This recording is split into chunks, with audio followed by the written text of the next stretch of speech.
Welcome back to Professor Christopher Chapple's lectures on the history of yoga. Let's continue with the next lecture.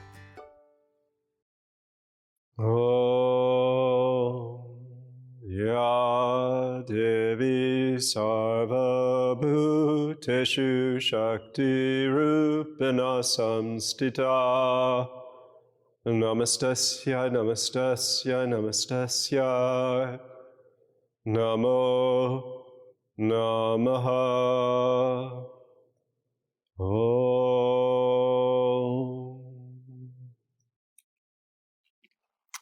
Ya Devi, she, the goddess, her form stands in all beings. To her we owe honor and salutation.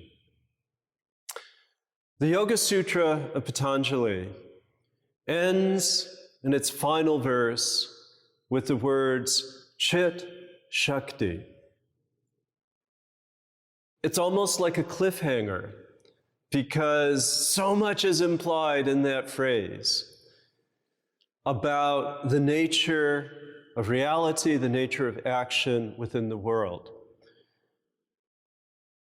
Just as the practices of yoga by Haribhadra, as well as Patanjali, often find feminine gendered nomenclature, so also this suggests that there is something of freedom in the things of the world. A few centuries later, Kshemaraj, interpreting the tantric philosopher Abhinavagupta, opens his text, which is the heart text on the nature of the revelation of consciousness. And he says, consciousness is the goddess. This completely confuses the genderization that had been, up to this point, so very prevalent. And what we begin to see expressed through Tantra in its various ways of configuring and reconfiguring the world is that consciousness itself is to be found in the thing. Not in the retreat from the thing, but in the embrace of all that we might once have held as merely shadow. By the 7th century, tantric texts had arisen within Hinduism, as well as Buddhism, and later Jainism has its own version of Tantra. And at the core of it is this notion, scripted in the Buddhist idea of the Bodhisattva, that there is goodness to be found in the world. One of my teachers of Tantra, Christopher S. George, put it this way. He lived with lamas in Kathmandu and translated very carefully a text called the Chanda Maharoshana Tantra. And he trained in that text, meaning he had to decode all of the hidden words. He had to understand the construction of a mandala and the function of the construction of a mandala. And what he came to understand is that through the practices of Tantra, one disassembles who one used to be and reassembles oneself in the image of the chosen deity, of what in yoga is called the Ishta Devata. And those rituals are rigorous rituals that turn upside down everything that you've been taught about right and wrong. And they've been designed in such a way that you're supposed to do these things normally forbidden, but only do them once to quench your curiosity and never again be even inclined toward any negative inclination.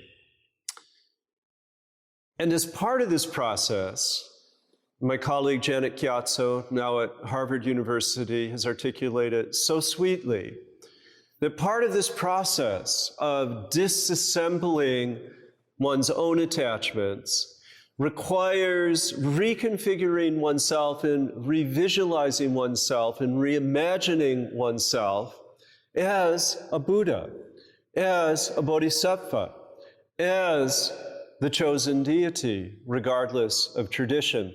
In this way, it's a little bit like the Orthodox branch of Christianity, which has as its core Amatio Christi, that our job as humans is to become more and more like Christ. And like that, the Buddhist of Vajrayana, of the Tantra, strives to become more and more the Bodhisattva, more and more generous and compassionate, following the path of the Buddha. In the Shaiva Hindu version, known as Shaivatrika, that form of Tantra, as taught by Staneshwar Timilsina, says that the body itself is the key constituent. That the process of Tantra is to visualize one's own body as transformed into a crystalline, samadhi-infused body. And he goes on to say that mantra elevates language. Mantra, recitation, Ya Devi Sarva Bhuteshu Shakti Rupana Samstita Namastasyai, Namastasyai, Namastasyai. Repeating those words empowers the world as goddess to speak to us and encourage us to see what Timilsina says, to regard the body as temple and cosmos, to give ourselves permission to enter into that bliss and awareness, and to allow that preconditioned mind to be reprogrammed away from the downward spiral of afflicted karmic impulse and toward a reshaping and a reforming into an elevated and improved sense of self in the world. Tantra visualizes and internalizes the cosmos as follows. It begins with the base of the earth, and our seat and our excretory functions correlate with the earth. And that firm foundation is visualized in a square, north, east, south, west, colored with an earthy yellow, and invoked with the syllable lum, lum, lum, lum, providing the foundation. Upon the earth flows water, reside lakes, oceans, rivers, and that water, as it rolls, takes the shape of a half circle, and as its waves kick up, as we see in the ocean, that water carries the color white, and that water finds its signification through the mantra Vam, Vam, Vam, Vam. And the water, of course, resides in those areas of the body beneath our abdomen where we give water of various sorts. And then in the middle, in the place of digestion, we have our body fire. And that fire, burning red, takes the shape of a triangle, like the upward flames. And that fire is evoked by the syllable, the mantra, rum, rum, rum. And above the fire, in the realm of the heart, in the realm of the breath, in the shape sometimes of a hexagon, perhaps, and with a smoky sort of color like the smoke of incense, we find air. And with air, in Tantra, the syllable, the mantra assigned is yum, yum, yum. And then energizing all of that which resides in the throat and pointing toward that which lies above into the sky, depicted by a sphere of no color, of empty space. We have the syllable hum, hum, hum.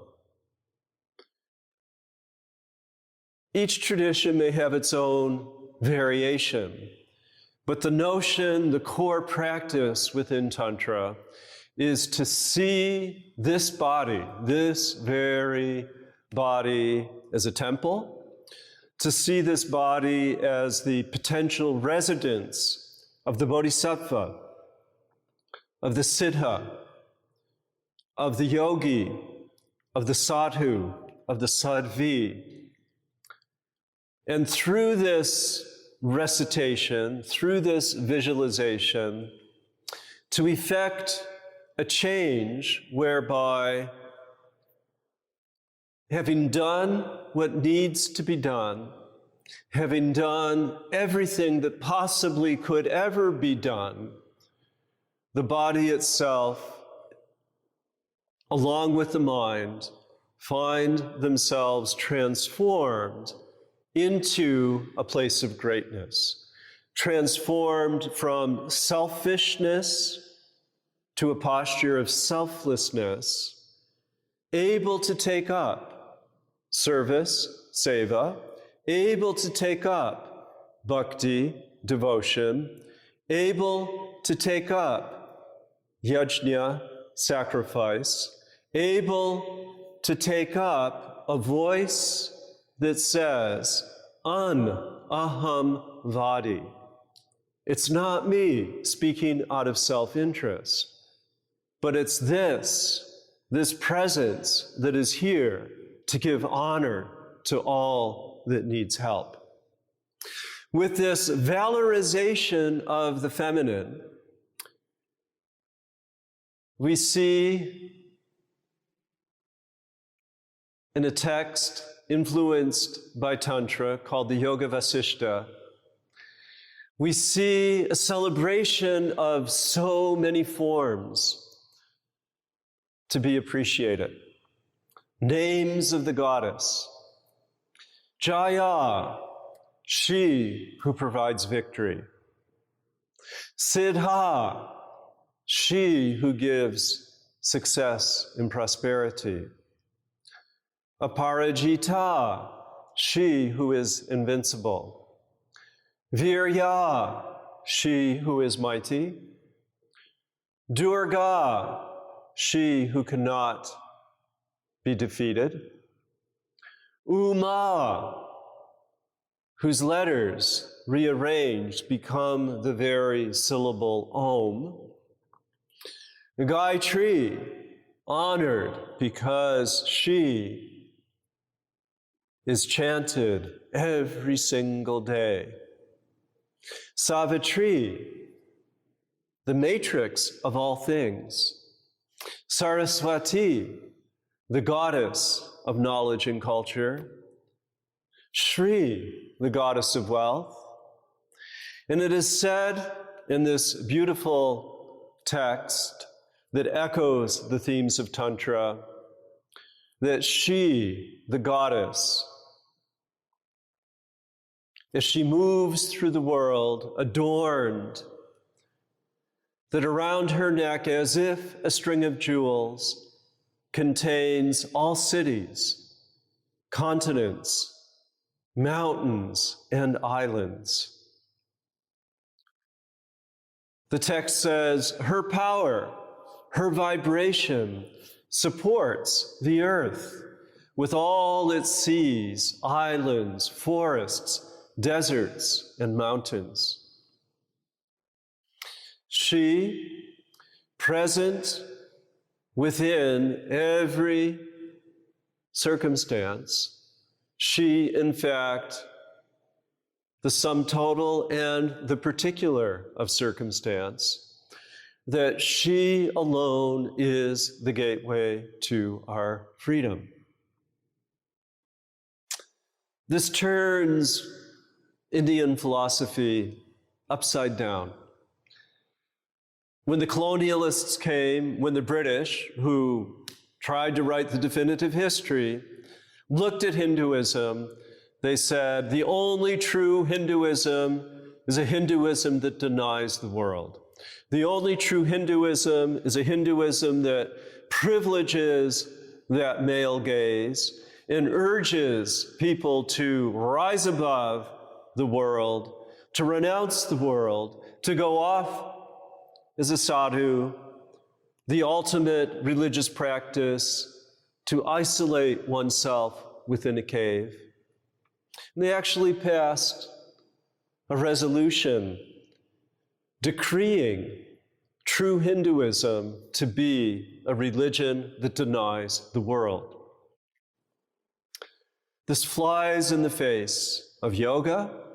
This flies in the face of how religion finds expression in India throughout history and well into the present. What we find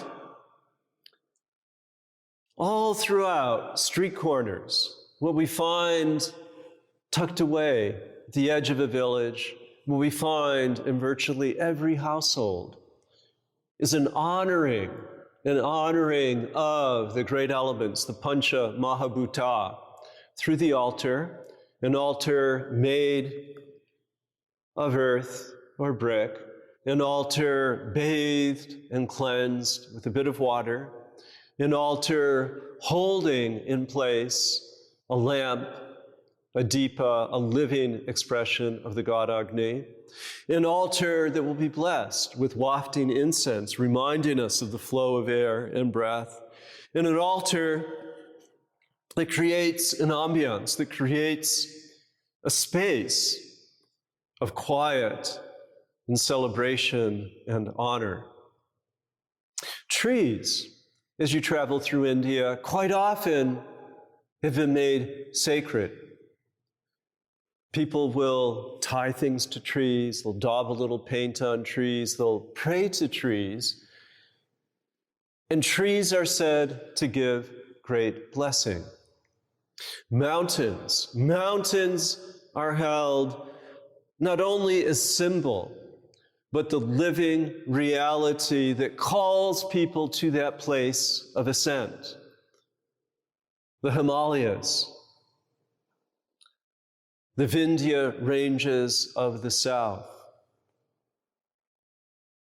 Mount Arunachala, where Ramana Maharshi lived within a cave and welcomed visitors from all over the world some 100 years ago, drawn to his message of connection. Although he had, in a sense, retreated from the world, he drew the world to him. India does not deny the world. India seeks to transform the world. The body is not to be denied. The body is to be celebrated. A renouncer, a yogi, a yogini, through doing the many practices of asana and pranayama, yama and niyama, pratyahara, dharana, dhyana, samadhi. Okay, all of those practices allow one to re-enter the world and engage the world from a place of giving, from a place of generosity And in the best of worlds, everyone, through yoga, comes to that great place of peace.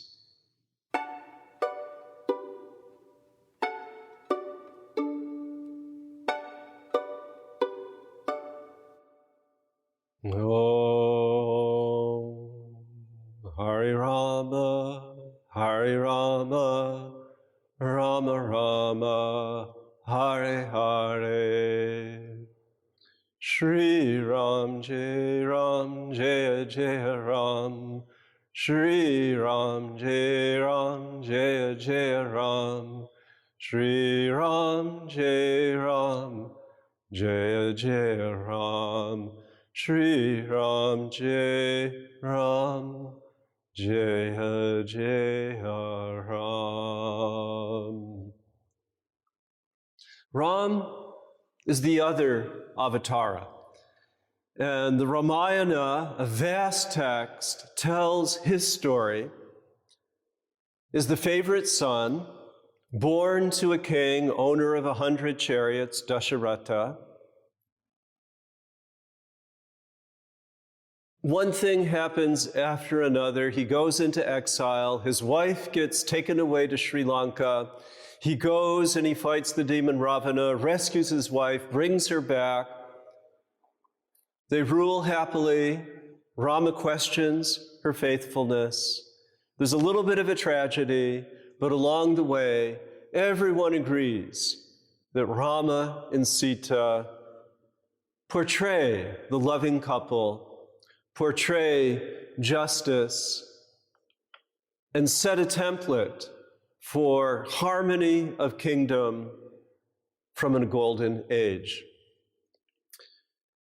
Now, the Ramayana, which dates probably the narrative from more than 2,500, 3,000 years ago, and took its present form maybe 2,500 years ago, the Ramayana is a story that has inspired so many temples, so many different versions. The tribal peoples of India tell their story of the Ramayana. The Jain people of India tell their story of the Ramayana.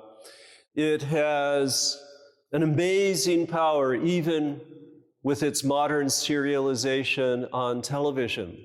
Changed India some 20, 30 years ago. Pieces of it have been performed. The whole city of Varanasi transformed periodically for 30 days into a live reenactment of its major events. It also inspired a work called by some the Mokshopaya, a version of which is called the Laghu, or the short version of the Yoga Vasishta, and another version called the Yoga Vasishta, which tells the following tale. When Ram was a young man, probably just barely a teenager, a sage called Vishvamitra came from the forest into the city of Ayodhya and complained to Dasharatha, the king, that the munis and the sages and the sannyasins and the sadhus and the sadhvis living in their ashrams trying to meditate kept on being invaded by marauders and bandits, and that the king, Dasharatha, as his duty, must send police in order to chase away those who were being harassed, or to protect those who were being harassed, and to protect the meditators in their quiet forest ashram, in their retreat. And Dasharatha said, I don't have anybody I can spare. And Vishvamitra the sage looked to the right of King Dasharatha and said, you have a hero here. His name is Ram, your firstborn, noble, strong, valiant. Now, in the big narrative of Ramayana, he just goes off and does what needs to be done. But not so with the Yoga Vasishta. According to the Yoga Vasishta, the minute that Vishvamitra left the court, And the minute that his father began to turn his gaze and dispatch Ram on this task, Ram fell into a deep despair. In the very first book of the Yoga Vasishta, a text of more than 29,000 verses, as he fell into questioning, what is the use? Echoing the words of Arjuna, why should I go off and fight? Why should I get involved? Wouldn't it be better to renounce the world? Wouldn't it be better to go and meditate? I don't want to do all this worldly work. I want peace. And he refused. He went up to his father and said, I'm not going to do this. We can almost visualize that teenage Hamlet moment where, what do? I don't want to do this. Are circumstances forcing me? If so, I refuse. I refuse to be forced against my will. So what King Dasharatha did was beckon the sage Vasishta. Many of you practitioners of yoga asana know the Vasishta pose. And this is sort of what he had to do. He had to go on one hand, turn himself into a side plank, lift up his leg. This is a move that requires a great deal of balance and maneuver, and it in many ways encapsulates the task ahead of sage Vasishta. His job was to turn around the head, turn around the emotions, turn around the despairing body of the young Lord Ram. Now, as a parent, I have learned that when dealing with young people, sometimes the direct route will not work. And this was a wisdom known by Vasishta. So rather than sitting him down and telling him, Rama, you're a Kshatriya. Rama, you are the son of a king. Rama, you are a prince. Rama, go protect those meditators in their ashrams. No, that simply would not work. So instead, Vasishta employed a strategy, skillful means. And in the course of 64 nested stories, disabused Rama of the notion that the world has no purpose or meaning. And in fact, of all the literature of India, the Yoga Vasishta stands right up there at the top, proclaiming that the world is a place of great beauty. The world is a place of a drama in which we must and can be full participants without losing our freedom.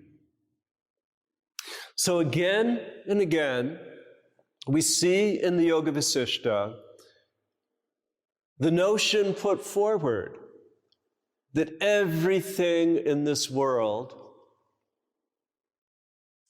is evanescent, okay? An almost Buddhist commitment to the falling away of things.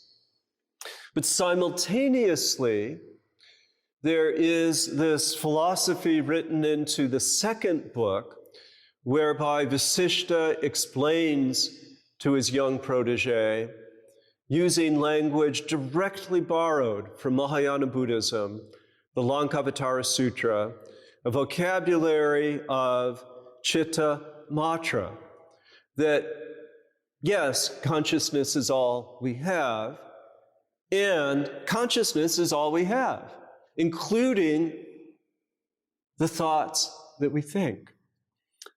And the insight communicated in this book lifts up a unique philosophy of Parusha.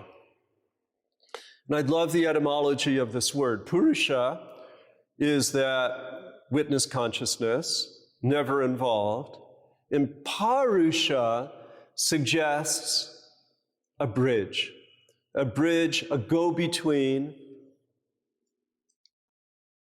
from the removed witness, ever uninvolved and disinterested, bridging with Prakriti, bridging with the world of action, the world of creativity.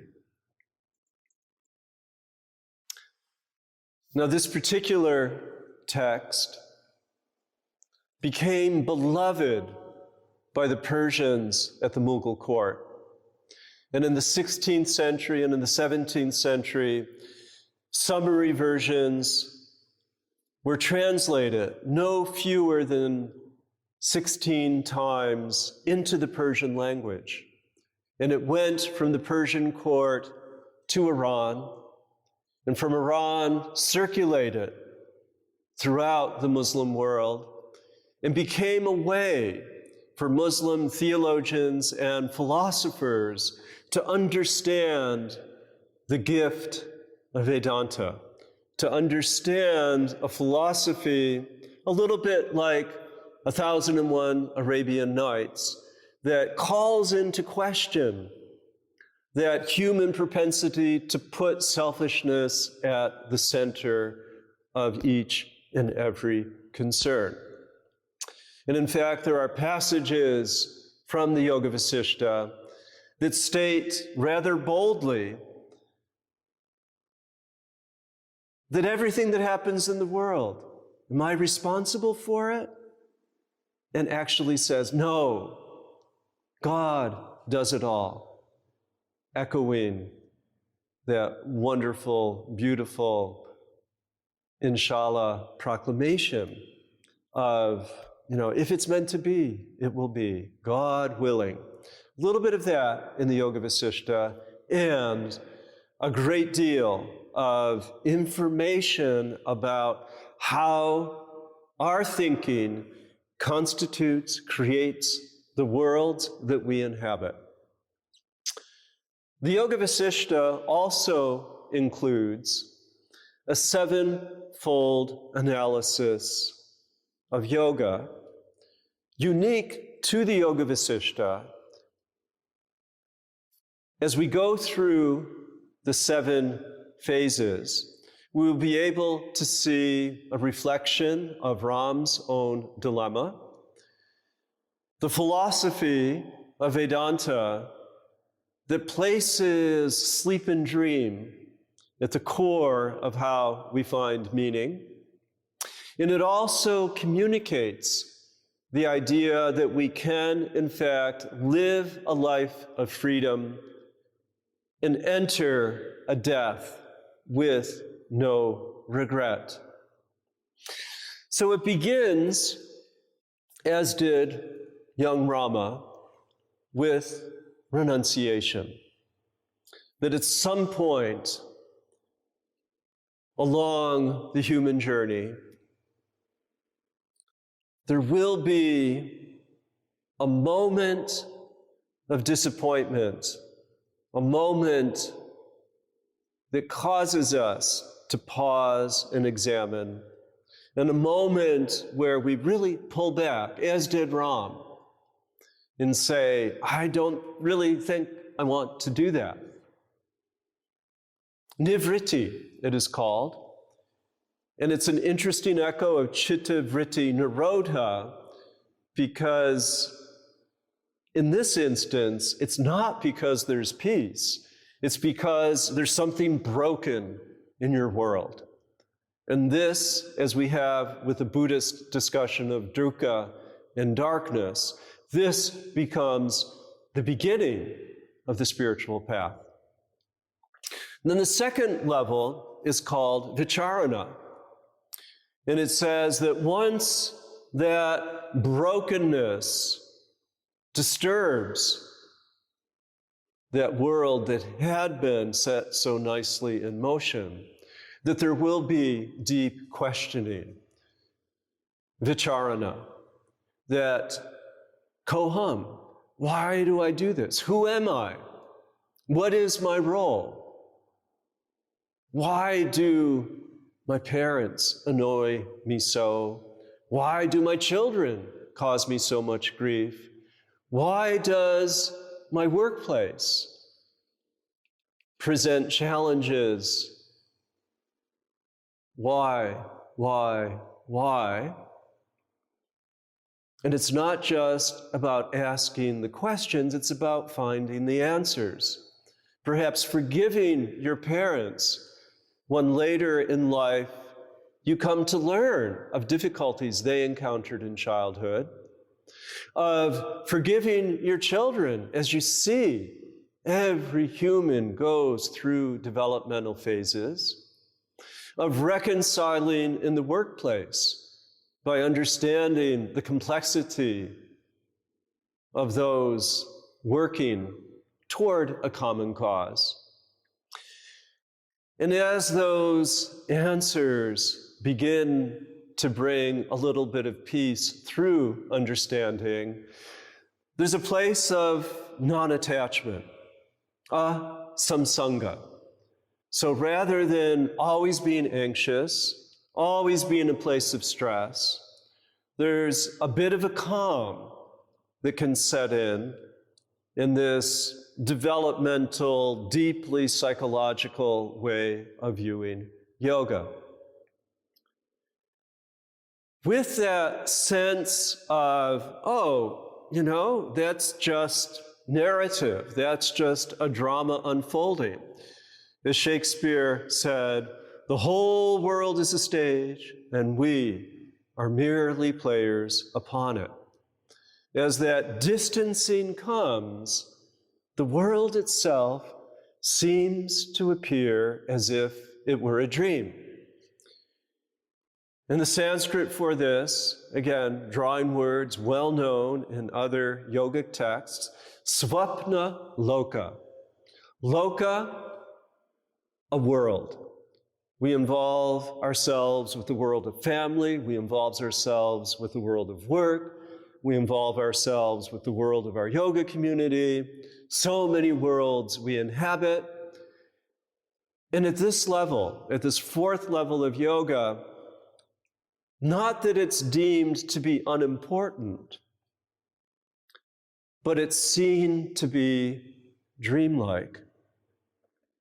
And as one reflects that sometimes we learn more from our dreams than we do from our waking state, a type of meditation can be entered spontaneously, the fifth level, where your relationship with externals becomes inseparable from the depth and the richness of your internal life at its most quiet, and you emerge into a non-dual state as if you are in deep sleep. And it's called Advaita Sushupta. Every occasion for the thingness of things, for the selfness of self, for the selfishness of self, all of those disappear. And from that, you walk into the sixth level of human life, the greatest level of human life, which is called Jivan Mukti, living liberation.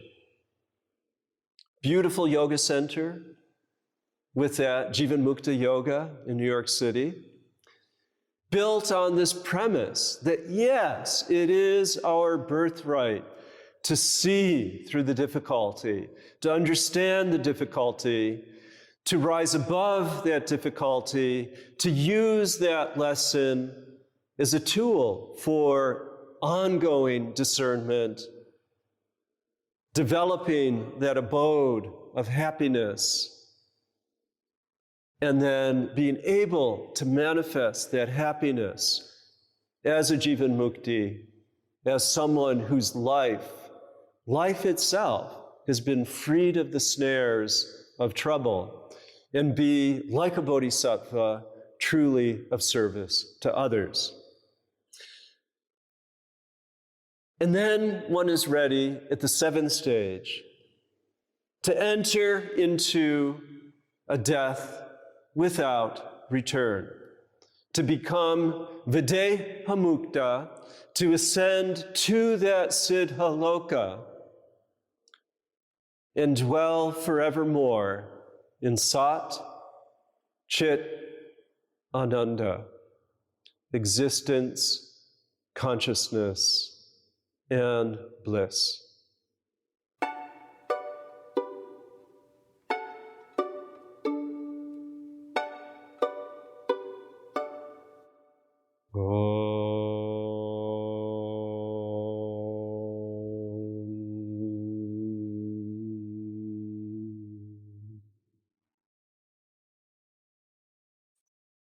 Of the 64 stories of the Yoga Vasishta, also known as the Mokshopaya, 2 in particular encapsulate this philosophy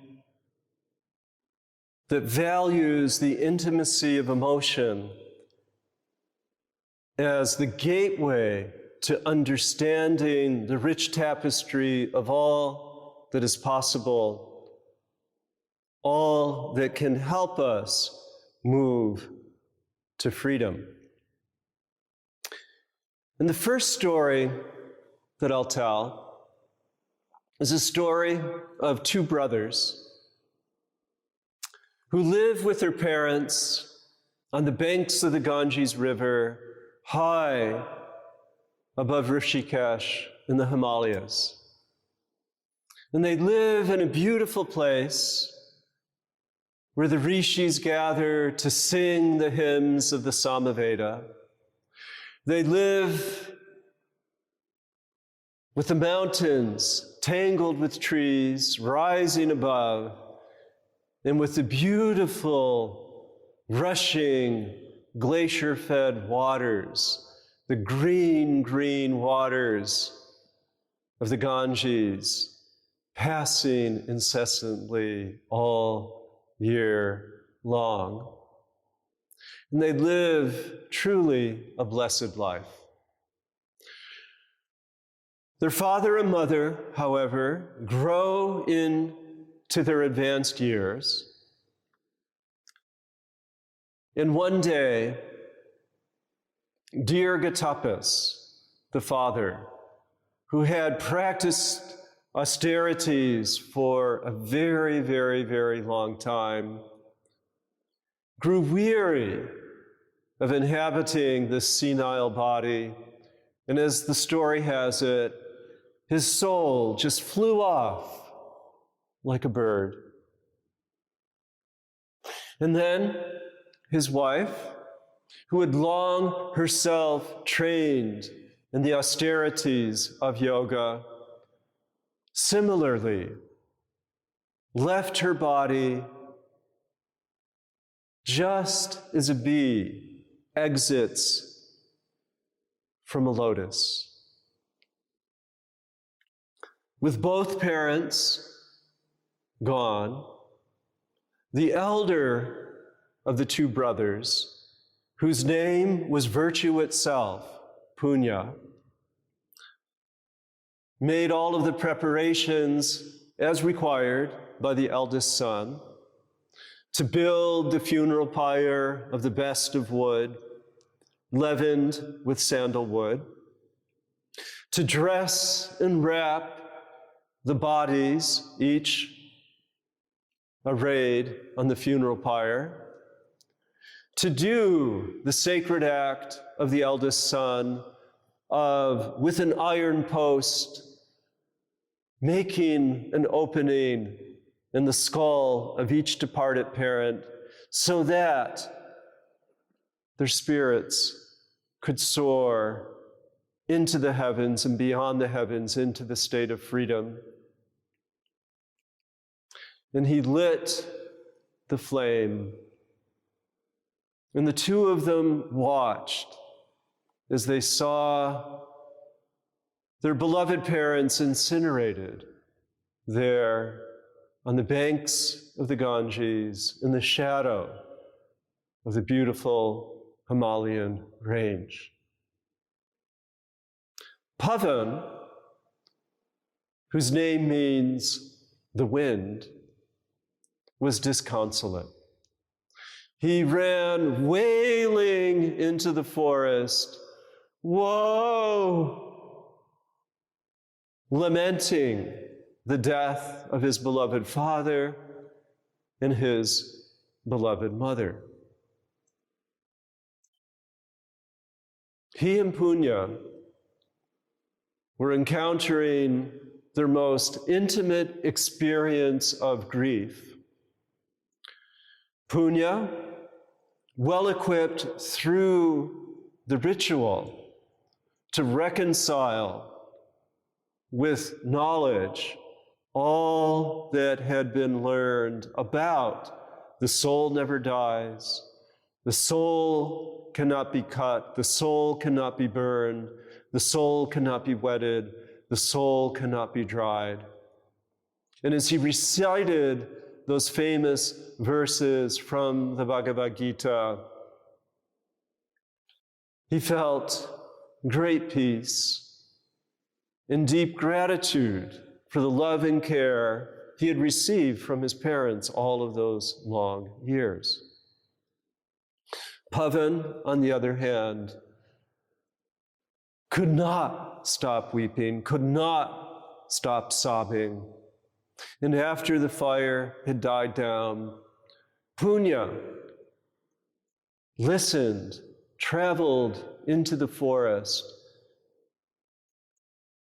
tracking and eventually finding through his plaintive cries, finding his younger brother in a puddle, in a huddle, crouched next to a rock, just racked with sadness. And Punya, again, starting with an echo from the Bhagavad Gita, said, "Younger brother, why do you grieve? All who have taken body will lose that body.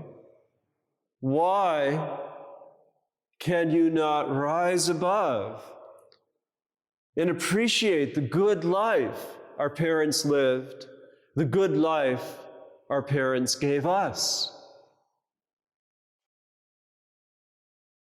The crying does not cease.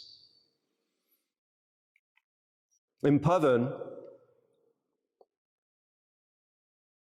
is not able to even listen or hear the words offered by his brother. So his brother tries again and again and again. And he says, "Is it not the case that every friend will eventually depart? Is it not the case that every living being will go on her own way or his own way? What is a friend? What is a relative?" But this philosophical inquiry does not bring any solace to his younger brother. So Punya then says, look over there. Do you see that beautiful deer?" And one can imagine the story being told so many hundreds and hundreds of years ago, when humans were few and nature was in abundance. And there would be a flock of deer. And he said, "Consider those deer in the meadow. Those deer, they also have taken birth. They will perish. But might it not have been the case that our parents in a prior birth were those deer and that we were their doe? That we had once been reared as deer And then he points up to the top of the mountain. And it was one of those remarkable moments, a moment that I've had the pleasure and the gift of seeing a mountain lion.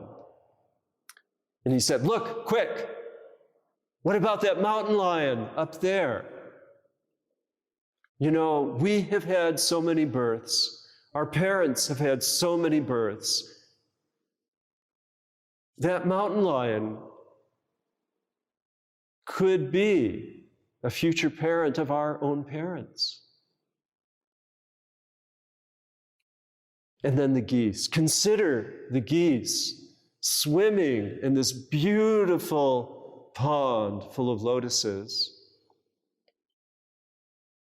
You and I, our parents, could have been geese. And all of these other people, they've been people so many different times, so many different incarnations.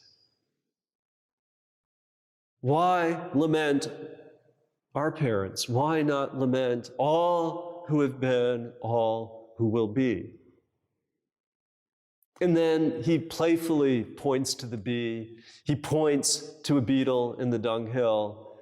He points far away to the south of India, and he says, "You were a Brahmin over there in the Vindhya range.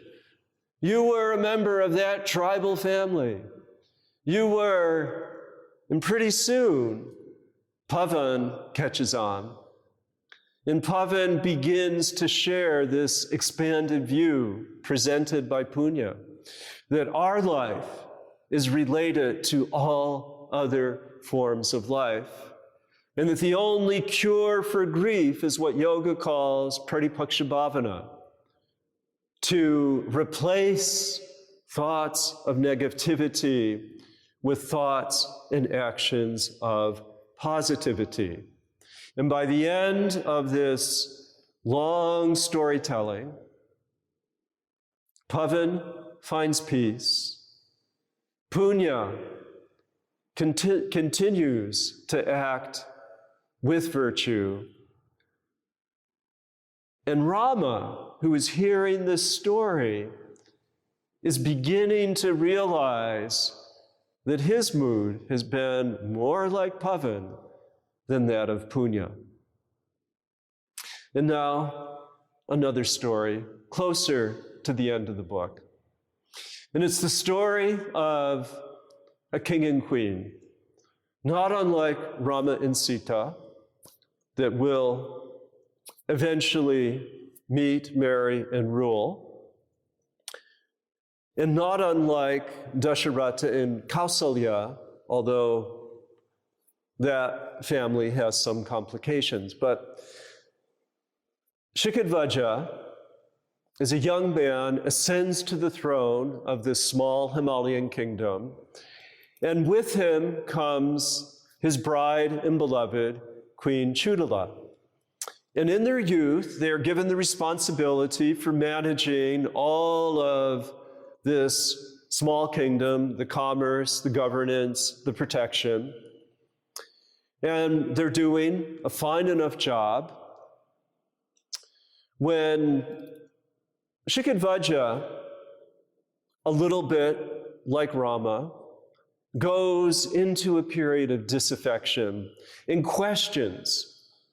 Oh, I have to get up and go to court again. Oh, all of those people are going to come and ask for justice. Oh, those merchants, they just don't want to be taxed. Oh, those soldiers, they get so lazy. And he just gets fed up and says, I want to know the meaning of life. He and Chudala, his queen, converse frequently, and as Shikadvaja offers all of his measured objections to ordinary, conventional, humdrum reality, Chudala insightfully sees, as Krishna instructs Arjuna to see, that all things are clusters of gunas that change and morph, and that something that you're so certain is this way forever, all of a sudden changes into something else. And by applying this analysis and this wisdom, she not only enters the state of equanimity, but she, even as a young woman, enters proudly into the state of becoming a Jivan Mukta, of becoming a liberated woman while serving as queen. Nothing disturbs her, nothing causes distress. With patience, she's able to give wise counsel to everyone except her own husband. So her own husband, Shikadvaja, becomes such a pain in the depressive neck that she finally says, Shikadvaja, go into the forest, leave the kingdom with me, seek out wise counsel, find peace, please, for my sake and for the sake of the kingdom. So Shikadvaja goes up into the mountains, and while he is there, he begins to meditate, and he begins to interview different gurus, and the gurus come and go.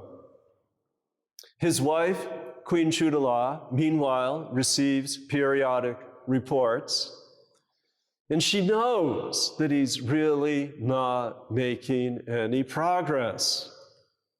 He still holds an immature, hasty, judgmental mind, a disturbed mind.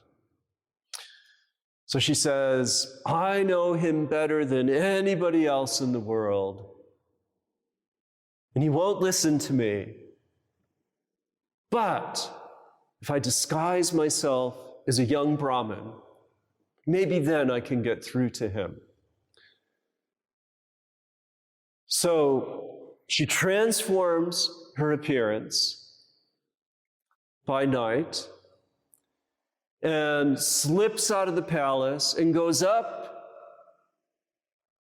to that ashram retreat, presents herself as a young Brahmin boy, and says to Shikadvaja, I have trained in the wisdom of the Upanishads, in the wisdom of Vedanta, in the wisdom of yoga. Your mind needs stabilization. Learn the techniques from me. And gradually, Shikadvaja takes on the task of ethical thinking, positive action, of asana, of pranayama, of inward stability, of concentration and meditation. And yet, he doesn't quite break on through to the other side. He gets very opinionated and judgmental about other people, and what he's really talking about is himself. And he particularly is haunted by memories of the conjugal life that he lived with his queen. And he's trying to deny those urges, And the young Brahmin says to him, I know this troubles and destabilizes your mind, and I have a gift for you. I have a power to transform myself into the shape of a woman. Let me show you the beauty of carnal relations so your mind may be put at ease. So the transformation is effected, and by day, Chudala presides at court. By night, disguised as a younger woman, she sleeps with her husband. And yet, even this His rigidity is such that he feels guilt. He feels, oh, I'm just so messed up. He's just still so frustrated and unstable.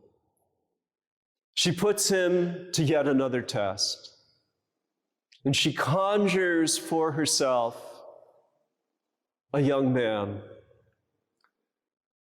in the forest and invites that young man to be by her side, all the while keeping a look to see the attitude and the emotion of Shikadvaja. But rather than, as had once been the case, becoming angry, Shikadvaja says, "My generous heart says to me, if you desire to be as a young woman with that young man, who am I to stand in your way?" And with that opening into generosity, Shikadvaja reaches his freedom. And in that moment, Chudala drops her disguise as a young woman, drops her disguise as a young Brahmin, and reappears in her full, mature beauty, embraces her husband. The two of them walk arm in arm back to their kingdom and rule equally as Rajarshis, as enlightened sovereigns, free in themselves, providing freedom to all of their subjects. Such is the pattern of life, that the goodness of the world can be experienced and embraced as the pathway to freedom for all.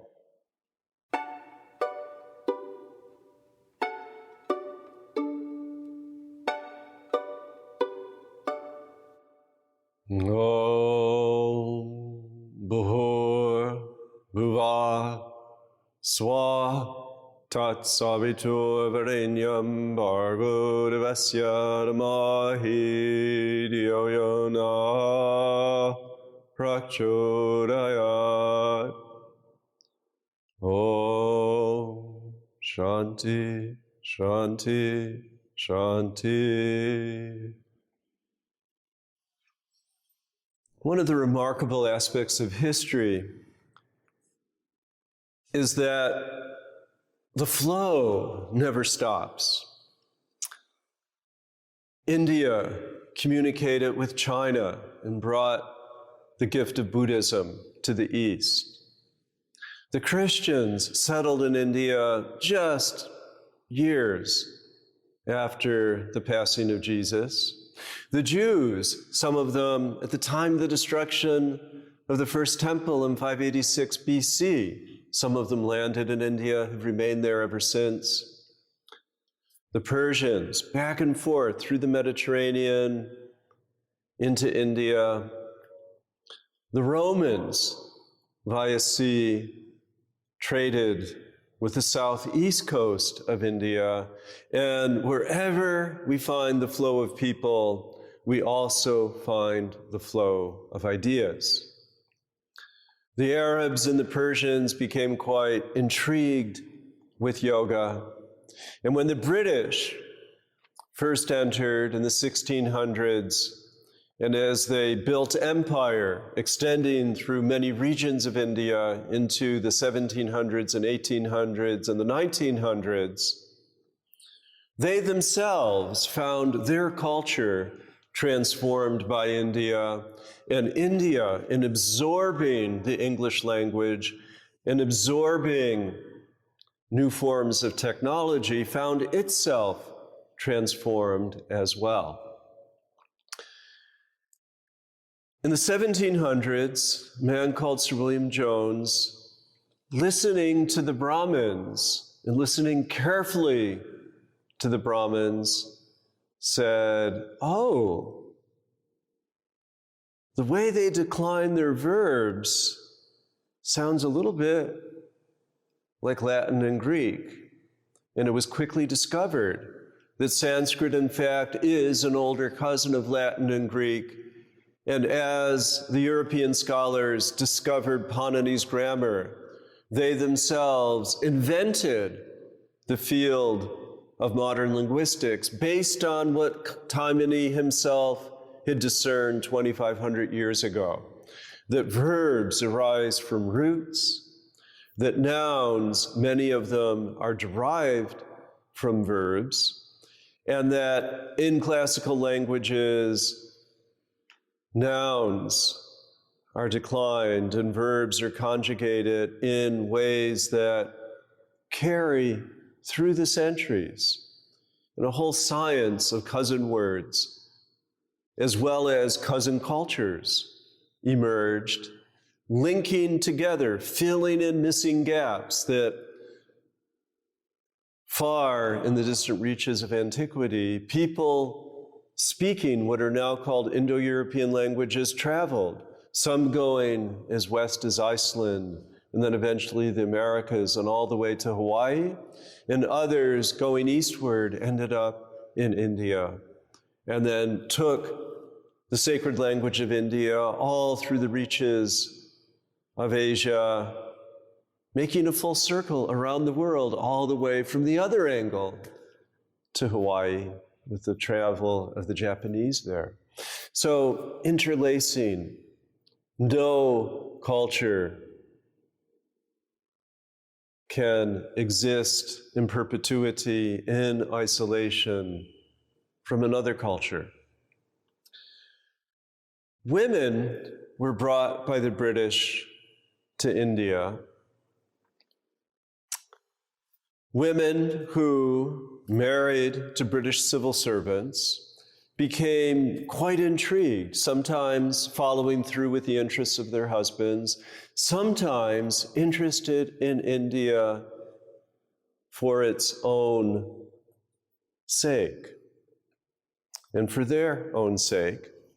And with the advent of these early translations, and with the flourishing of projects such as the Sacred Books of the East, this expression of Indian culture and Indian civilization as transposed into the English language made it back to Europe, made it back to the Americas, and ideas, particularly in what for a long period of time was the British capital in India, Calcutta, Kolkata today, seat of the British presence, the people there began a renaissance of their own. And in the 1860s, a Brahmin priest called Sri Ramakrishna gathered together at Dakshineswar Temple on the banks of the Hooghly River a number of young people who discovered in Ramakrishna a way to connect with the vastness and the richness of Indian thought, culture, philosophy, and practice. And Sri Ramakrishna, whose brother had become a senior priest at the temple, began in his own practice, in his own devotion to the goddess Kali, to enter into those states of samadhi that were articulated in the great yogic literature of Patanjali, of the Yoga Vasishta, of the Hatha Yoga texts, and that samadhi state became infectious. He would go spontaneously, sometimes standing, sometimes sitting, sometimes gesturing with mudra, sometimes speaking and telling stories, and sometimes in a state of utter absorption. And these young British trained highly educated people saw in Ramakrishna something missing in their own giving over to British ways. And one of them, Swami Vivekananda, following the death of Sri Ramakrishna from throat cancer, had been invited to travel to America for the Parliament of the World's Religions in 1893. And he was unsure. And in fact, part of his discerning process included traveling all the way to the very tip of India, Kanyakumari, amazing goddess temple right on the beach there. And he went over to what is now called Vivekananda's Rock. And he gazed out and received in silent meditation a message that, yes, cross that ocean.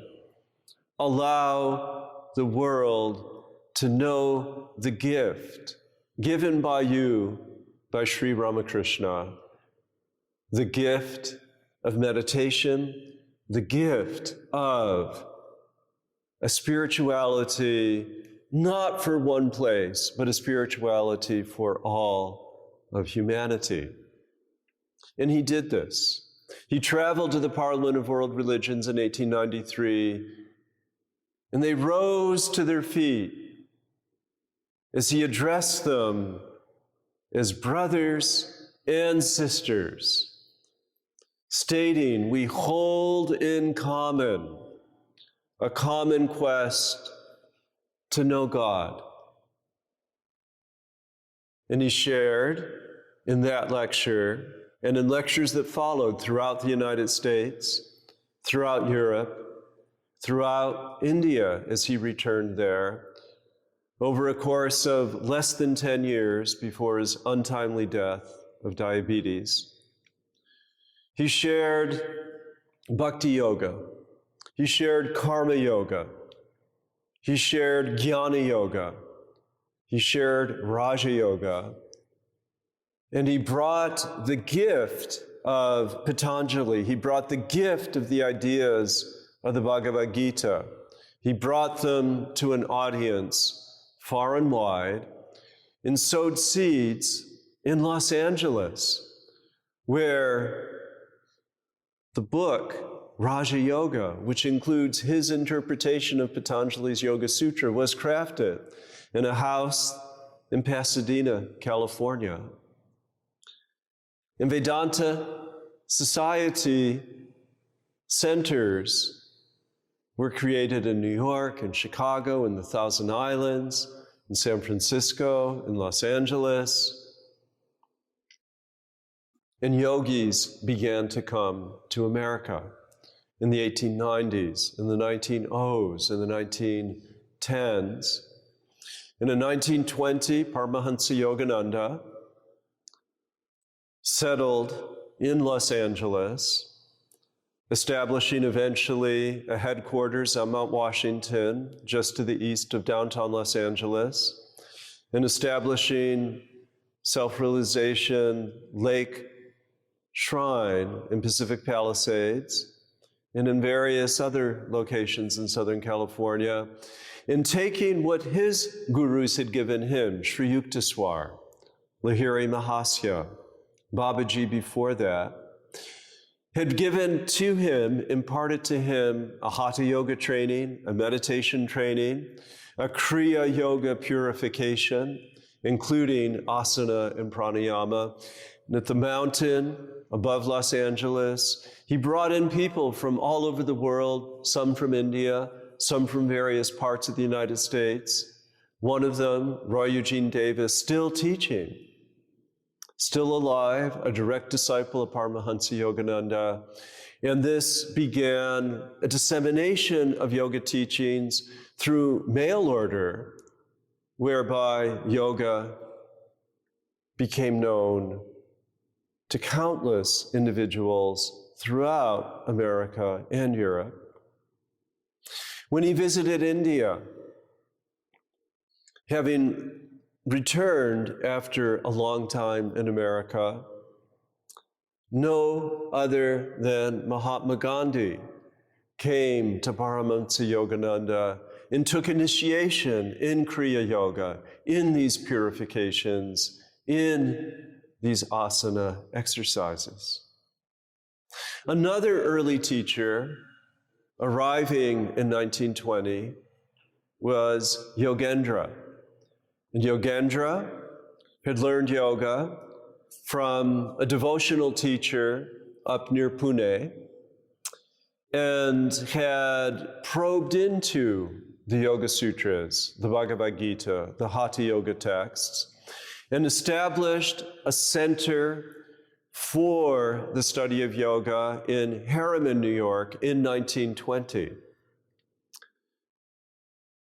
But he missed the deadline by a few weeks and fell under a dark period, a nativist period in American history that had first reared its ugly head in 1880 and 1882, when suspicion of Chinese led to the enactment of the first Asian Exclusion Act, which required people of Asian ancestry, particularly of Chinese ancestry, to depart America, and restricted for those who remained.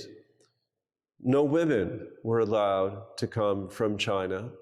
And then in 1920, there was a backlash against people of Indian origin. Not only were Chinese excluded during that period, but no more Indians were allowed to come to the United States. In the 1900s and 10s, many people had come from Punjab, but many men had come as farmers. No women were allowed, and many of those gentlemen had married Mexican women because of anti-miscegenation laws. People were only allowed to marry people of the same skin tone. In 1920, Yogendra, a great yogi, closed his yoga center in Harriman, New York, and moved permanently back to Bombay, now known as Mumbai, and established the Yoga Institute, still directed by his son, and particularly the woman, Hamsaji, who married his son. And in India, the Yoga Institute continues to teach Hatha Yoga to over 1,000 people each and every day, and carry on these teachings of modern yoga informed by science. Then up the mountain, up the Vindhya Range to the east, up toward Pune in the town of Lonavala, in 1924, Kaivalya Dham was established. And in that place, the successors, Tawari and others, to Swami Kuvalyananda, continue to teach. This, too, was a place where Gandhi had received instruction in yoga. This is a place visited by Krishnamacharya, and a research institute can be visited. You can travel there today, and you can see the very place where a scientific experiment was conducted by burying a yogi who had mastered the stilling of the breath. And the yogi climbed down into a hole covered with glass, and systematically that hole was sealed. No oxygen was allowed in. But that yogi had mastered the holding, the kumbhaka, of the exhaled breath. And through that performance of Rechika, an experiment that's been repeated since, he was able to stay for a very, very, very long time, proving that a yogi, having mastered the breath, can also slow the heartbeat. And that experiment was written up and published. And as India moved toward its independence, Kuvalyananda's experiments drew the attention first of the colonialist government, and then with independence, there was deep and pervasive interest. Now that India had thrown away the shackles of colonialism, and it must be always kept in mind, what set India free? A movement inspired by Mahatma Gandhi. What inspired Mahatma Gandhi? His cleaving to, his personal involvement and teaching millions of people the power of ahimsa, the power of nonviolence, the very first precept of yoga. What empowered Mahatma Gandhi was holding to truth, satyagraha, speaking truth to power, amassing hundreds of thousands of people, including my own yoga teacher, to travel to the seaside and to gather salt water and allow it to evaporate, bearing witness for the whole world to see that the British had placed an unjust tax on salt upon the people of India. And the people of India took that truth in their own hands, the truth of their own power, that they have the power to create salt on their own. And this led eventually to the boycott of British goods. This led to the development of the yoga of khadi, of plucking cotton, of spinning your own thread, and then learning to weave your own clothes. This was the template for the civil rights movement, for the workers' rights movements within the United States. Economic boycott leads to social change. That social change is premised on the yogi Mahatma Gandhi. This world-changing aspect of yoga continues to inform our culture as we move, as did Gandhi, toward those esteemed values of egalitarianism, toward those esteemed values of brotherhood and sisterhood, as spoken by Swami Vivekananda. These values of nonviolence and truth continue to inspire and continue to move the world forward, closer and closer to what Martin Luther King Jr. called the blessed community.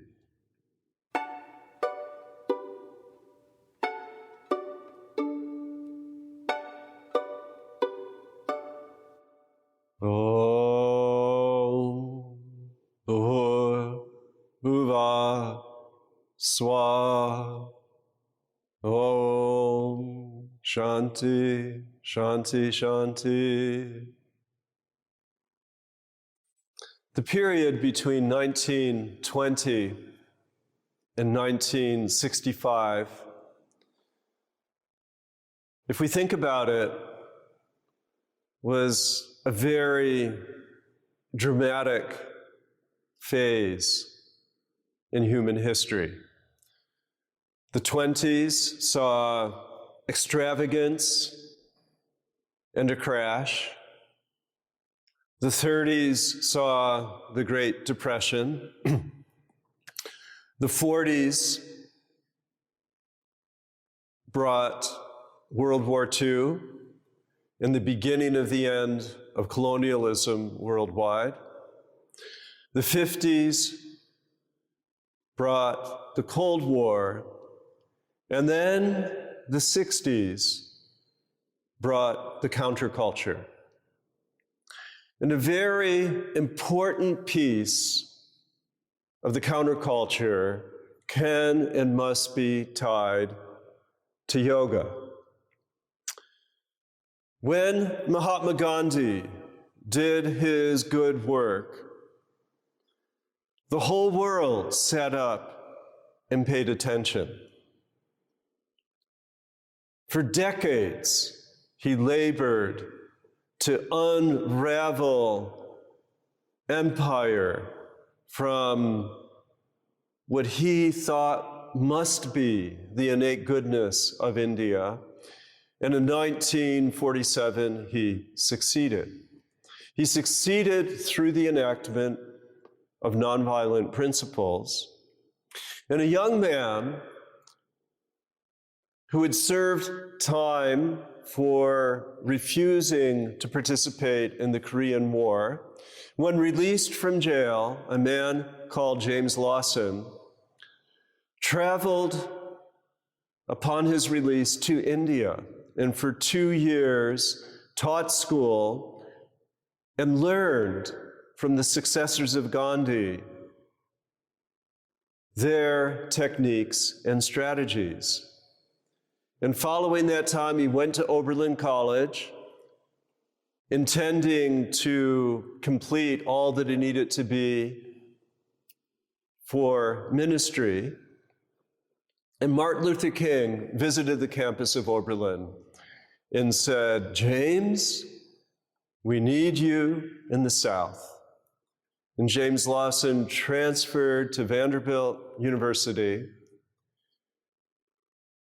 and gathered his fellow African Americans and regaled them, including Martin Luther King Jr.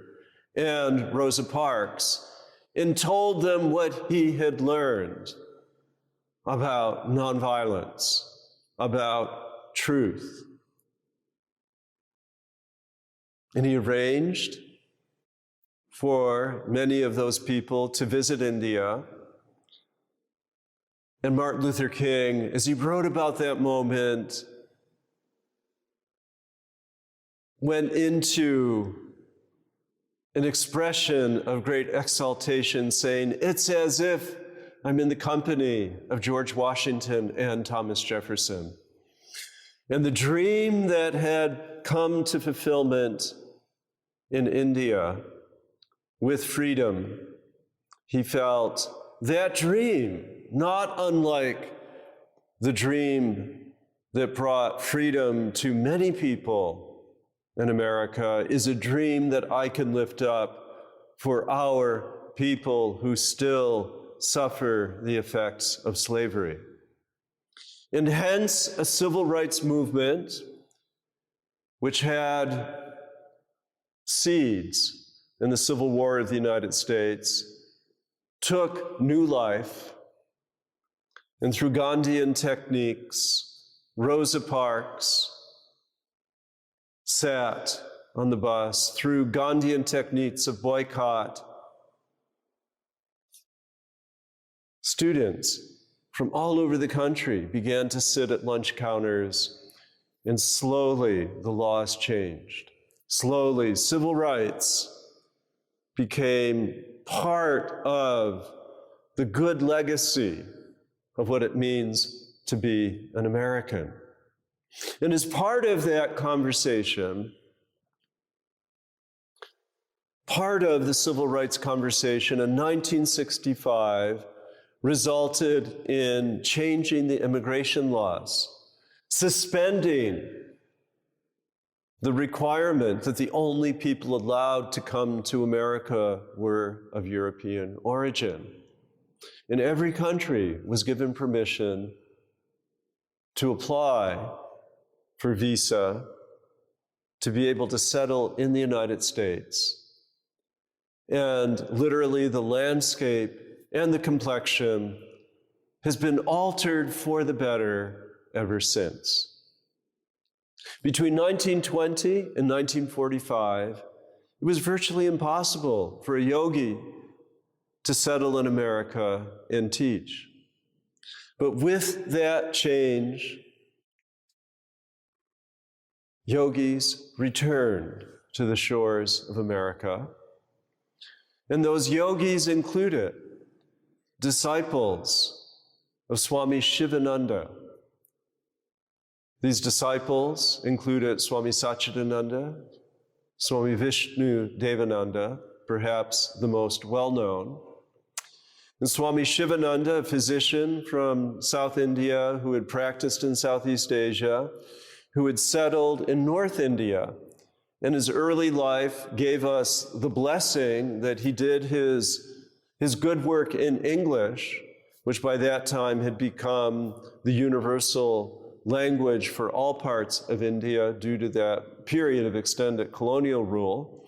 And he wrote more than 200 books in English about the benefits and the specifics about how to practice yoga in the early and middle part of the 20th century. And then his disciples, with the opening once again of America to yoga, began to open centers. Swami Satchidananda opened a wonderful center down in the east part of Greenwich Village. Another disciple, Swami Vishnu Devananda, opened a center in Chelsea. Also opened a center which was somewhat short-lived on Sunset Boulevard in Los Angeles, as well as centers in various other cities in America, the United States, and in Canada.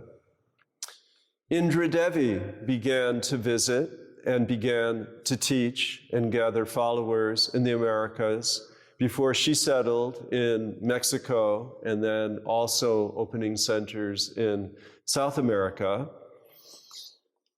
A psychologist, philosopher yogi called Ramamurti Mishra came and established a center for yoga in the Catskills. And he wrote a textbook for yoga psychology and opened small centers in various parts of America. The Theosophists, who had already established, going back really to the early part of the 20th century, had established theosophical centers that included teachings of yoga, began to again promulgate theosophical interpretations of meditation through their own teachings, and their anointed teacher, who had come to the United States and was able to stay here because he had migrated in the teens, Krishnamurti centers popped up with a base both in Los Angeles and in Ojai, California. And so many others began to share these teachings of yoga, not only of the Hatha Yoga style, not only of the philosophical Advaita style, not only of the meditative tracks within yoga, but also bhakti came into America in 1966 with A.C. Bhaktivedanta Swami Prabhupada. And he actually first came to cook for Ramamurti Mishra, who was at the time in Greenwich Village, but on his breaks, he would go over to Tompkins Park and he would do as he had done since childhood in India. He would begin to sing the Mahamantra. He would begin to just simply sing, Hare Krishna, Krishna Krishna, Hare Hare, Hare Rama, Rama Rama, Hare Hare. And that was at a critical moment in the history of counterculture in America. Runaways were flocking, including my own friends, some of them, to New York City in search of a different way of being in the world. In the early 1960s, two psychology professors, Timothy Leary and Richard Alpert, had begun experimentation with LSD. And LSD and related hallucinogens such as mescaline and the more organic peyote were literally opening the doors of perception, as had been documented in the 50s by Aldous Huxley. And the idea was that the human mind works at only a small part of its capacity. And through these hallucinogenic substances, people were discovering aspects of the human psyche that seemed to tie into what Jung at the time was publishing about archetypes, that made it possible for that horizon of limitation to be expanded. In the 1950s, conformist America, grounded in a competitive materialism and heightened by global influence hitherto unknown for the American project, that had created a conformity that many people found very confining. And Timothy Leary committed himself to teaching as many as possible about the benefits brought by the hallucinogenic experience.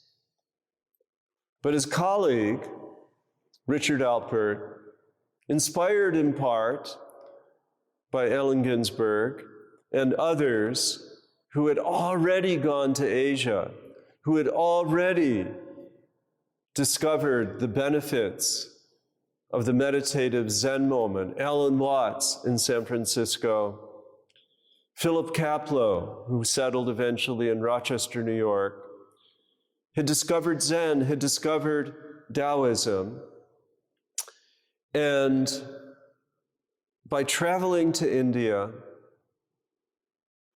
by traveling to Vrindavan, by meeting Baba Neem Karoli in the early and middle 60s, Richard Alpert became transformed. And he brought that LSD to his guru, and his guru ingested it. And Richard Alpert went back and said, well, he said, this, it didn't faze him. And Baba Neem Karoli, through his sheer presence and through his heartfelt compassion for these lost Americans, provided a template, provided a model for making mantra, making yoga the gateway into a transformation that does not rely upon hallucinogens or upon intoxicants of any sort. Now, the yogis in India, many of them have been smoking marijuana for many, many years. But more importantly, they were able to generate a state of bliss through their mantra, through their meditation, through their movement, through their austerities. And Richard Alpert took initiation and became Ram Dass, and came back to his family homestead. And whereas both he and Timothy Leary had been dismissed from Harvard because LSD had been declared a banned illegal substance, what he did was write a book called Be Here Now, a book that I discovered as a teenager the year that it was published, and scripted a spiritual journey tying to the inner quest, independent of reliance upon drugs. And the very Sankhyakarika opens by saying that all of the methods that help a person move toward self-actualization and toward freedom prove, if they're based in ritual or if they're based on drugs, they prove ineffective. What we need to do is to utterly, through the process of introspection, understand how our lives connect with a greater life, how our lives and our very body can connect with the heavens above, how our body provides that connection point between heaven and earth, and through yoga, through karma yoga, through dharma, through meditation, we can bring ourselves to that place of greatest meaning. In intersecting with the psychology of Carl Jung, building on the pragmatist philosophy from a generation or two earlier of William James, which was inspired by Swami Vivekananda, a new script was born for what it means to be fully an American. Other teachers came during that decade of the 1960s. Maharishi Mahesh Yogi attracted first the Beatles in India, and then Americans by the hundreds who trained in his technique of transcendental meditation, again premised on the contents of the Yoga Sutra. And then another parallel movement arising out of post-colonial India settled at the United Nations. And just as Mahatma Gandhi returned from South Africa to India and carefully plotted the overthrow of British rule, so also Sri Aurobindo, who had been trained in England, came back to India and as a college professor began to organize with others seeking to undo British colonial rule. And he was thrown in jail, as had been Gandhi. And when he sat in jail, he read the Vedas, he read the meditation manuals, he read the Upanishads, and himself was transformed. And when he was released from jail, he moved to the French Quarter, first near Surat, then near Calcutta, and then settled in Pondicherry, free of British persecution. And then in companionship with Mira Richards, who became known as the Mother, they created a way of recovering yoga for the modern period. He spoke eloquently of the downward descent of consciousness and wrote how essential it must be as we move forward in history that we use that beautiful science of self-realization in order to effect change in the world. And one of the people, originally from Bengal, who had been attracted to this method in Pondicherry, came to the United Nations as an immigrant in the mid-60s, as newly allowed by immigration law, began a meditation each noon. He worked in the bookstore, and then, having settled in Queens, developed the Sri Chinmoy centers first there and then in various parts of the country that taught a type of devotional inward meditation. And then another woman who had come to study at Brooklyn College, woman who became my own guru, began sharing on Long Island in the towns of Massapequa and Amityville on the South Shore, the yoga that she had learned from the age of 8 at a storefront studio in Calcutta. And she introduced young people to asana, to pranayama, to the yamas and the niyamas, taught meditation, and built a community that transformed many. She, the only woman from that early period, was in touch with Swami Vishnudevananda, with Swami Satchidananda, was known by Swami Rama, who had been brought to the Menninger Clinic in Kansas in the mid-60s subjected himself to the type of testing that had already been in place in Lonavala, the Kaivalya Dham, and as has been demonstrated, was able to still his heart rate, was able to silence thought and respiration. And he established the Himalayan Institute with branches in various parts of the country and invited Usharbad Arya, a great Sanskritist from India, later known as Veda Bharati, to teach in America. And then those teachings returned back to India. The landscape was transformed, and it was a period of great turmoil in America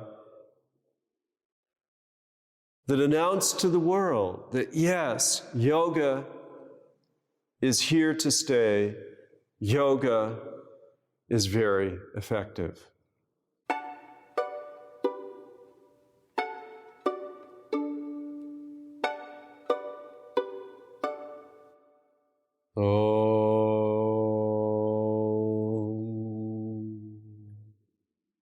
Shanti, Shanti, Shanti.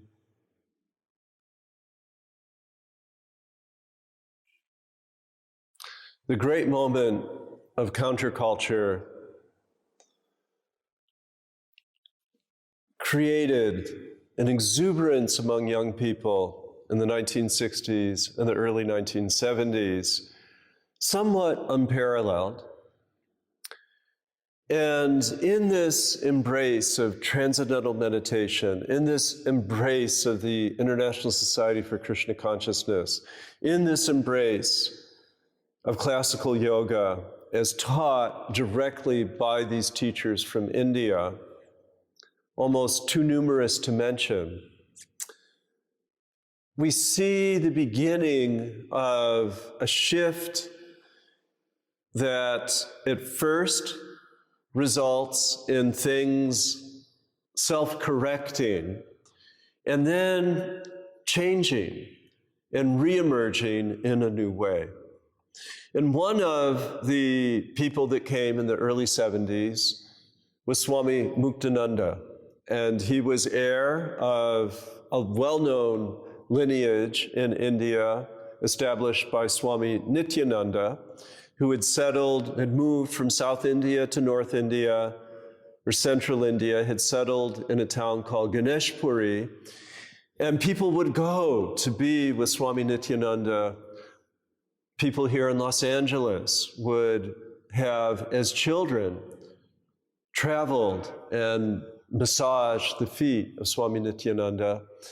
And as he gave his blessing for Swami Muktananda to spread what he had learned, mainly the teachings of Kashmir Shaivism, and as Muktananda established centers in the Catskills in New York and in California and elsewhere in the country, a new sort of way of devotion to the Guru emerged that brought many blessings, but also there was a period of self-correction. And with many of the teachers, there had been moments where some women said, that really wasn't the right way to treat me. And simultaneously, American culture, particularly in the 1980s, took a decidedly materialistic turn. And with the reassertion of the value of the American materialist, gotta work, gotta be a professional, have to get ahead, have to own, and with the growth of the American home and the growth of the American wardrobe and the growth of the size of the American automobile, yoga was less popular in a certain sense. It fell out of the media eye, and the 80s were a time of introspection, of self-correction. Amrit Desai, another one of the great teachers from the 60s and 70s, because of a leadership scandal and because of some women coming forward, inspired for those disciples to come up with a whole new model about how to do yoga in America. And they took over Kripalu Institute and created a governance board that excluded their founding guru and put into place very strict regulations and rules about what's acceptable between a teacher and student and what's unacceptable. Buddhists had gone through a similar turmoil. The Zen Center of San Francisco, Richard Baker, was asked to step down for violative behavior. And again, a more collective, more democratic way arose that ensured the protection of the teachings and the transmittal of the teachings, but a de-emphasis of the guru. And this corrective was very important, particularly for women, particularly for younger people, so that when yoga experienced a resurgence in the 1990s, there was an ascent of women at the fore. The primary successor for Swami Muktananda, Swami Chidvilasananda, known also as Guru Mai, was beloved and sought after partly because she was a woman. Amici, the great teacher from Kerala, brought to the United States in the late 80s, first to Los Angeles, and then an annual tour that continues through all different parts of the United States and really the world. A woman, a mother, someone who nurtures, someone who welcomes, someone who is able to receive the cathartic tears of children that are seeking that loving parent that perhaps they didn't have in their youth. And yoga rebuilds itself with the voice and the presence of strong women, women who support one another, women such as Maria Ezrati, a very strong Israeli woman who had studied with Pattabhi Jois and then established in Santa Monica a haven for people to explore aspects of Hatha Yoga in all its intricacy and complexity. Women like Anna Forrest, who, having had a very troubled childhood, riddled with issues of addiction, was able to find her inner strength through asana and pranayama and teach many teachers how to bring this yoga forward. Krishnamacharya's disciples, Pattabhi Jois, his own son, Deshikachar, his own early disciple, Mr. Iyengar. Although those three remained primarily in India, many Americans and people from around the globe would take time from their life to go and spend 3 months, 6 months, a year, several years, again, learning the intricacies of asana, learning all of the subtleties of pranayama, and learning how to meditate. Some with Hamsachi at the Yoga Institute, some with Swami Satyananda of the Shivananda lineage in Bihar, the Bihar School of Yoga, some at Swami Rama's institutes in northern India, some at Swami Shivananda's trainings in South India and in North India. And these people with direct access not only to the teacher, but to the vastness of Indian culture, they created a yoga here in America with its own stamp, not just merely of Indian authenticity, but full ownership from an American perspective. the cousin disciple of the Yogananda lineage, Bikram Choudhury, established a form of hot yoga that became popular worldwide and has weathered the corrective of his public misbehavior.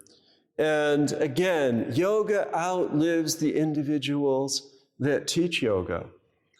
And what we see now is a culture and a climate where yoga has gone from the person to the popular books published by that person, to its conveyance by disciples of all manner of ethnicities and identities. Many of Pattabhi Jois's disciples, I'm thinking of David Life and Sharon Gannon, have done their own interpretation. Sharon really bringing to the fore the vegetarianism that she has embraced, and movements that are incorporating different styles, not only of yogis, but different styles of movement, Shiva Ray, developing through her trance dance, Zen-infused, creative forms of yoga. All of this, just sort of a celebration and a new bouquet. And we have a growing interest on the part of scholars. We have graduate programs in yoga studies in Los Angeles, in Venice, Italy, in London. And we have therapists, both out of the physical therapy realm and the psychotherapeutic realm, incorporating practices of yoga. We also have the mindfulness movement moving forward. And with this mindfulness meditative connection, we see that from the forest retreats of Southeast Asia, we see from the Zendos of Japan replicated throughout America, we have an interest in how the particular sufferings of the stationary Western office-bound body can be brought into a place of healing through physical yoga, as well as the very distressed, intention-ridden body and mind of the ever-achieving, ever more productive American, giving solace by the practices of movement, by the practices of mindfulness, by the practices of meditation, by the practices of mindful breathing. That all of that's for the good. And we see the emergence of the videotape culture. We see with Jane Fonda from some years ago, allowing people to not only find yoga with Richard Hittleman on PBS, but with the VHS, being able to do yoga not only in early morning, but to follow these early yoga teachers on videotape. And then on the internet, on streaming media, not only through YouTube, but through dedicated channels and websites and applications, apps, on the phone even, of how to do yoga. And then the broad sharing of yoga in its specificity and in its benefits on social media.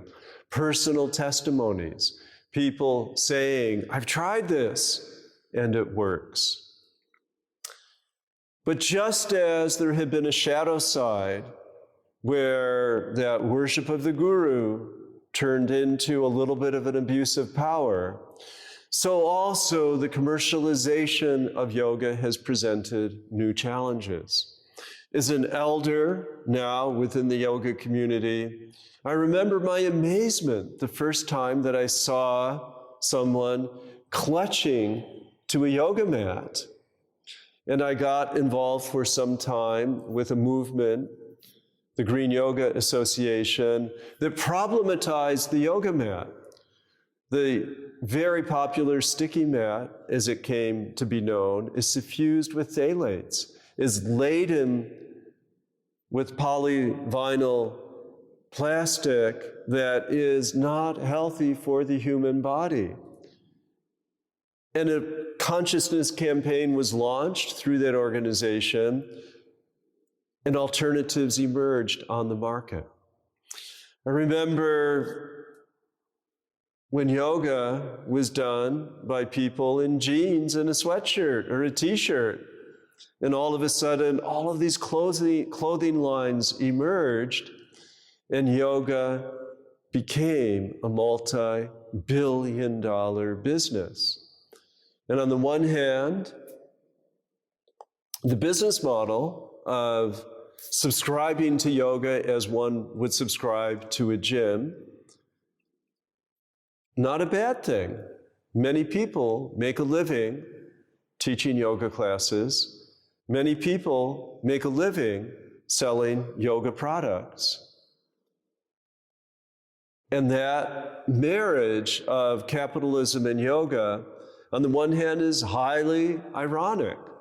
Aparigraha, the great fifth vow of the yogi, is to minimize possessions. And yet we find that for some people, they have to own that proper cork block. They have to have now the upgraded, environmentally friendly organic yoga mat. They have to move in clothing that in no way restricts them. And I do see the benefit. I remember doing a yoga class with Anna Forrest in tight jeans and realizing, oh, I need my salvas, I need my India-style pants. And yes, it does make sense to suit your clothing to your movement. So I'm not one to criticize even the selling of yoga purely as a way of fitness. I'm glad that so many gyms include yoga as part of their training.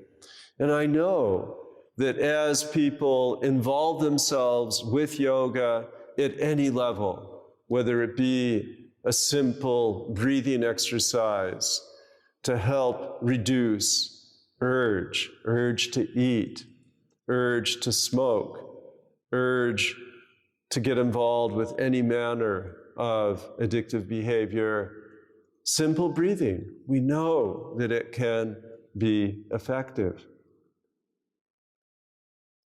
There's a goodness and a greatness in the promulgation of yoga through all of these different platforms, through the internet, through books, through streaming videos, through gyms, and through really so many schools are now incorporating a yoga practice, not only into their physical education program, but also using tools of mindfulness and posture in order to enhance environments for student learning. All of this is a gift, and it really seems that the horizon is endless. As someone who's been involved with yoga for a very long time, as someone who has been slightly supercilious, that is the raised eyebrow about, really? And then being convinced that if the intention is pure, then Chittavritti Nirodha, the gift of the calm mind, the gift of comfort within the body, that gift of yoga will endure, will outlast, as it has the videotape, which is no more, will outlast that scoundrel yoga teacher, we must be forever vigilant, will outlast this quest of the scholar to know everything in its glorious detail, will outlast culture And we've learned this from the history of yoga itself. We don't know for sure how or when it came into the world. We do know that it has been embraced by people of North India, by people of South India, by people that speak Dravidian languages, by people who speak Indo-European languages. We know that it has been embraced in Russia. We know that it has been embraced in Poland 100 years ago. We know that those first teachers are no more. And we know that young people coming along are finding yoga, are making yoga their own, and that long after this particular moment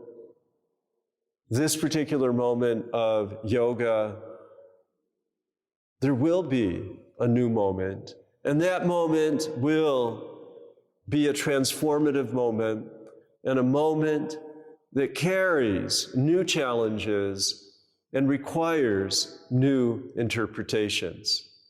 Just as there has been an Indian yoga, a Jain yoga, a Chinese yoga, a Japanese meditative yoga, there have been moments of early American yoga, middle American yoga, current American yoga, and it will continue.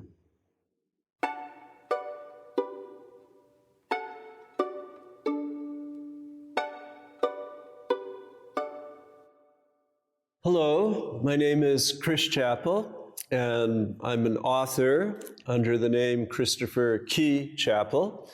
I'm also the Doshi Professor of Indic and Comparative Theology at Loyola Marymount University, where in 2002 I established a number of certificate programs in yoga studies, and then in 2013 ushered in the Master of Arts in Yoga Studies.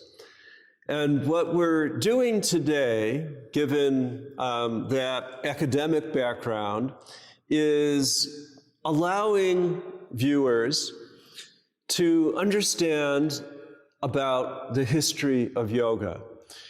And this is very near and dear to me, both as a scholar and personally. When I was a young teenager, I suffered, as I'm assuming most every teenager has a little bit of that angst. And I discovered yoga, and it met some rather pronounced physical needs that I had. It met some anxiety needs I had, and it really spoke to me philosophically and met some intellectual questions right exactly at the right moment.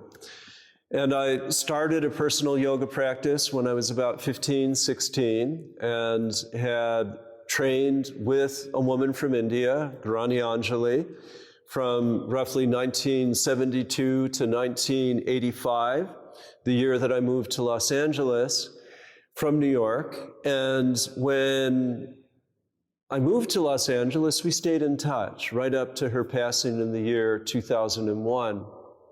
So on the one hand, yes, I'm a scholar. I studied Sanskrit in university classroom for 6 years.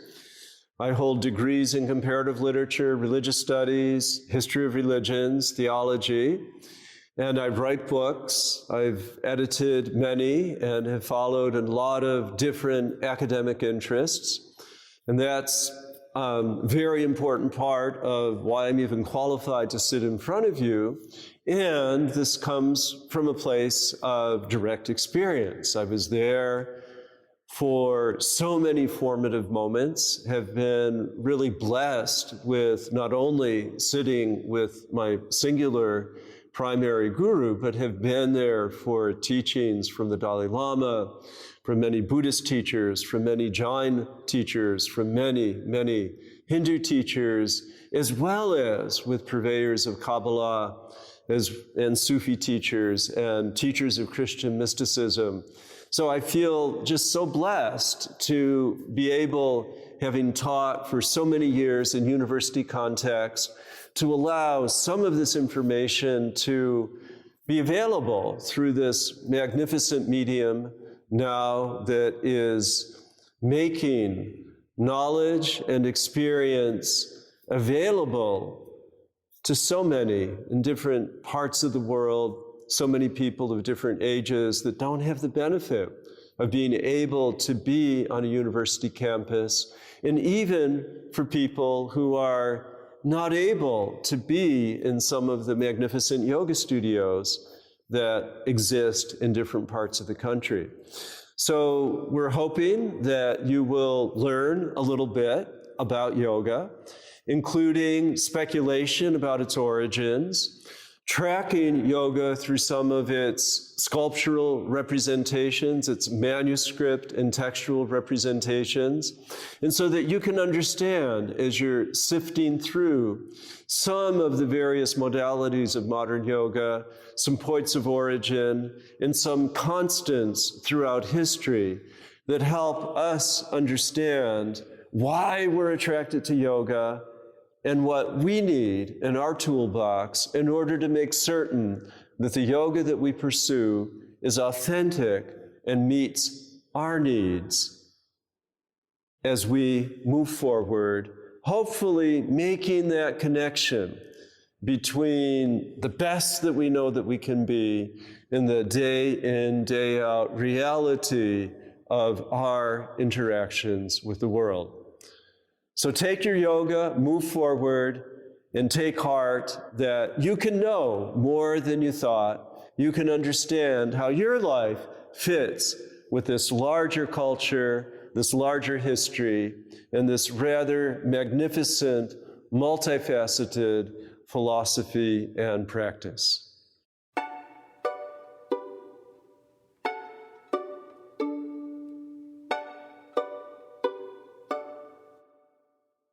Namaste. We spent the past several hours exploring the unknowable, calling out the fact we can't answer every question.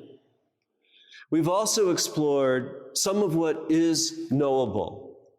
Specifically, we know that people sat in a meditative pose a long time ago.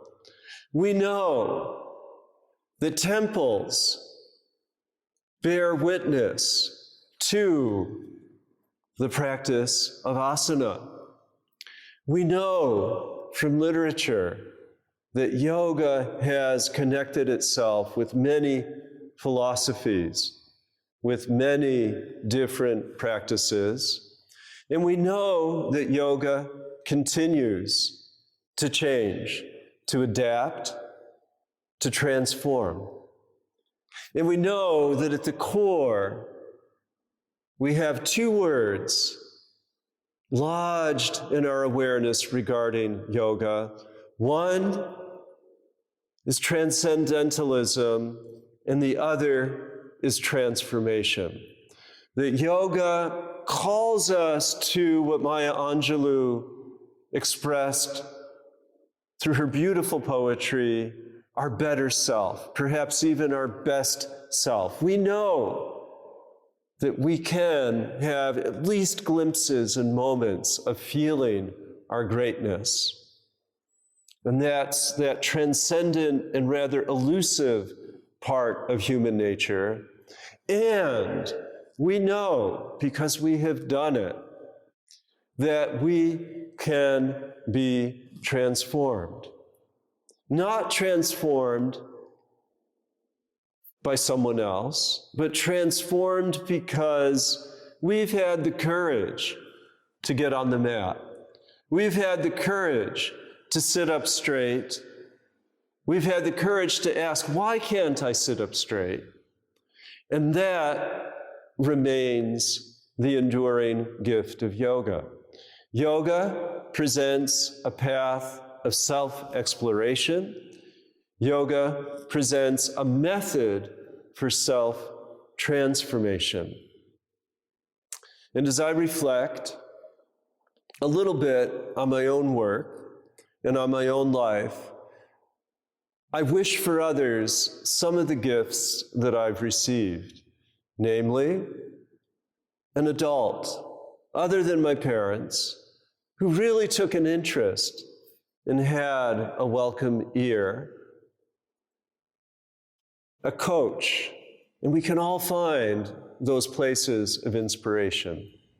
I hope for you that you have curiosity to read some of the works that have been mentioned, and also to explore and perhaps find and translate some of those works yet unknown. And perhaps even more importantly, I hope that this history connects you to a larger history that empowers your own creativity, to be creative in your practice and be willing to share any small gift that you've received, to figure out a way to give honor to that moment of yoga, and allow that to be a little bit of your gift. Give it back to a person, just one person, or maybe, perhaps, you can make it a little bit larger. So I applaud you for listening to as much of this as you've been able to endure, and encourage you to explore widely on Yoga Glow all of the various offerings, movement offerings, breath offerings, teacher offerings, philosophy offerings. And I express gratitude to those here who have created, again, this gift to the world that allows yoga to go far and wide. Carry on. Namaste. Thank you for listening to this series of lectures from Professor Christopher Chapple. I hope they've given you a sense of how, over the centuries, yoga continues to evolve as a way to understand ourselves, each other, and our relationship with nature. Professor Chapple has another series of lectures about the Yoga Sutras on the Glow podcast. You can find the links to listen to them on glo.com, Apple Podcasts, Spotify, or wherever you get your podcasts. I'm Derek Mills.